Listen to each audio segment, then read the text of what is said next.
तो स्टूडेंट यह प्रश्नावली हमारी 1.1 का यानी कि संख्या पद्धति का पहली प्रश्नावली का पहला क्वेश्चन है। तो ये क्या है, क्या शून्य एक परिमेय संख्या है, क्या इसे p अपॉन q के रूप में लिख सकते हैं जहां p और q पूर्णांक है और q 0 के बराबर नहीं है। तो चलिए जानते हैं।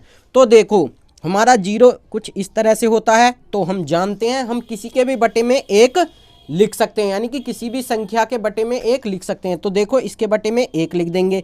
हम लिख किसी के भी बटे में कब सकते हैं, जब उस पर कोई भी असर ना पड़े। देखो हम इसे 1 से 0 को भाग देंगे तो यह 0 का 0 ही रहेगा, यानी कि हम इस रूप में इसे लिख सकते हैं। और 0 को इस तरह भी लिखा जा सकता है, इस तरह भी लिखा जा सकता है, क्योंकि हम इनसे अगर 0 को भाग देते हैं तो ये तब भी 0 ही रहेगा, यानी कि इस पर कोई भी असर डल नहीं रहा। और यह p अपॉन q के रूप में लिख गया, जहाँ p 0 है और q 1 है। तो हम कह सकते हैं हाँ शून्य एक परिमेय संख्या है। तो शून्य एक परिमेय संख्या है, परिमेय संख्या है। हमने आपको बता दिया किस लिए है, क्योंकि इसे p अपॉन q के रूप में लिखा जा सकता है, आप देख सकते हैं। और यहाँ p और q पूर्णांक ये हैं, देखो ये 0 भी पूर्णांक में आती है और 1 भी पूर्णांक में। तो यहाँ पर और q नॉट इक्वल टू 0 और नीचे का मान q होता है, तो q 0 भी नहीं है। तो हमारा ये सवाल हो गया। तो यहाँ हम लिख सकते हैं यहाँ p और q पूर्णांक है और q के बराबर 0 नहीं है। हम यहाँ पर लिख देंगे यहाँ p और q पूर्णांक है और क्या है, और q जो है वह 0 के बराबर भी नहीं है। तो हमारा आंसर हो गया फर्स्ट क्वेश्चन का। दूसरा सवाल है, तो ये क्या है, 3 और 4 के बीच में 6 परिमेय संख्या ज्ञात कीजिए। तो देखो कोई भी संख्या दी हो उनके बीच हम परिमेय संख्या बहुत ही आसानी से ज्ञात कर सकते हैं। जितनी भी संख्या पूछे, हमें यहाँ क्या कितनी पूछ रहा, 6, तो हमें क्या करना है, इन दोनों में 7 से गुणा करना है, यानी कि 6 है तो 6 में 1 जोड़कर, 5 पूछता परिमेय संख्या तो 5 में 1 जोड़कर, यहाँ पर 6 पूछ रहा तो 6 में 1 जोड़कर। तो हम क्या करेंगे, 7 से दोनों में गुणा, और इसमें भी 4 में भी 7 से गुणा। तो यहाँ पर हमारा कितना आएगा, 7 तिया 21, और ये कितना आएगा, 7 चौक 28। तो हमारा 21 और जो 28 आया, इसके बीच की जितनी भी संख्या उन्हें लिख दो, वह 6 ही निकलेंगी। तो देखो यहाँ पर 21 के बाद क्या था, 22, 23, 24, 25 और 26 और 27। तो हमारी देखो 2 4 6 परिमेय संख्याएं ये। तो हम लिख देंगे यहाँ पर 6 परिमेय संख्या। तो ये क्या होगी, हमारी 6 परिमेय संख्या होगी। आप इस तरह से इन सवालों को कर सकते हैं। तो स्टूडेंट ये आपका तीसरा प्रश्न है। तो देखो जैसे कि अभी हमने दूसरा क्वेश्चन किया था, बिल्कुल सेम ऐसे ही हमसे यहाँ कितनी संख्या पूछ रहा, 5। तो हमें इन दोनों में कितने से गुणा करनी होगी, 6 से, क्योंकि हमने अभी बताया था अगर 5 पूछ रहा तो 6 से गुणा करो दोनों में। तो देखो 3/5 में हम 6 से ऊपर नीचे गुणा कर देंगे 6 से। ऐसे ही यहाँ में 4/5 पर 6 से क्या कर देंगे, ऊपर नीचे गुणा। तो देखो यहाँ पर कितना आएगा, 6 तिया 18 और 6 पंजे 30, और यहाँ पर कितना आएगा, 6 चौक 24 और 6 पंजे 30, यानी कि बेस हमारा एकदम सेम है। तो बेस अगर हमारा सेम है तो बस हमें क्या करना, 18 से आगे और 24 से पीछे की सारी संख्या लिख देनी है। तो देखो 18 से आगे क्या आता, 19, यानी कि 19/30, फिर आता है 20/30।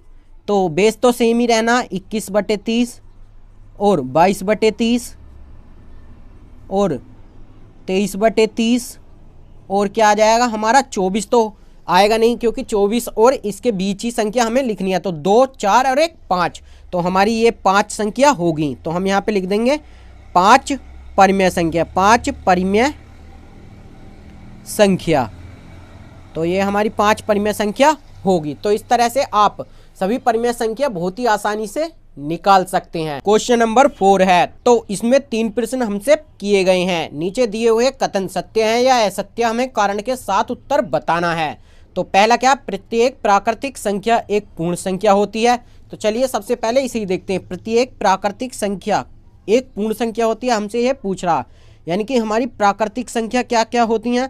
प्राकृतिक संख्या हमारी 1 2 3। अगर आपको नहीं पता तो शायद आपने हमारी बेसिक वीडियो नहीं देखी है, तो आप जाकर उसे जरूर देख लें, आपको पता चल जाएगा प्राकृतिक क्या होती हैं, पूर्ण क्या होती हैं, और भी काफ़ी सारी संख्याएं हैं।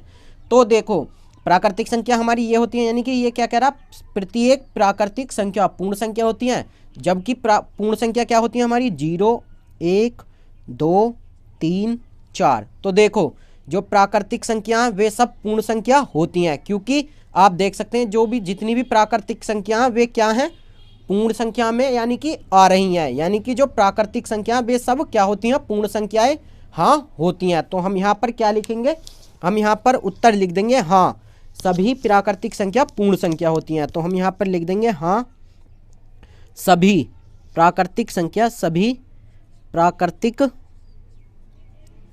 संख्या पूर्ण संख्या होती है। और हमें कारण भी लिखना क्यों होती हैं, क्योंकि प्राकृतिक संख्या में सभी पूर्ण संख्याएं होती हैं, क्योंकि प्राकृतिक संख्या में सभी पूर्ण संख्याएं होती हैं। तो सभी पूर्ण संख्याएं क्या हैं, होती हैं इसमें। तो हमारा फर्स्ट उत्तर हो गया। सेकंड देखो, सेकंड क्या कहता है, सेकंड है हमारा प्रत्येक पूर्णांक एक पूर्ण संख्या होती है, यानी कि हमारी पूर्णांक क्या होती हैं, यानी कि माइनस वाले भी आए रहते हैं, जिसमें -2, -1, 0 और 1, 2, 3, यानी कि ये हमारी क्या है पूर्णांक। और हमारी पूर्ण संख्या क्या होती है, केवल पूर्ण संख्या होती है हमारी 0, 1, 2, 3। तो देखो हमसे क्या कह रहा, प्रत्येक पूर्णांक एक पूर्ण संख्या होती है, यानी कि प्रत्येक पूर्णांक।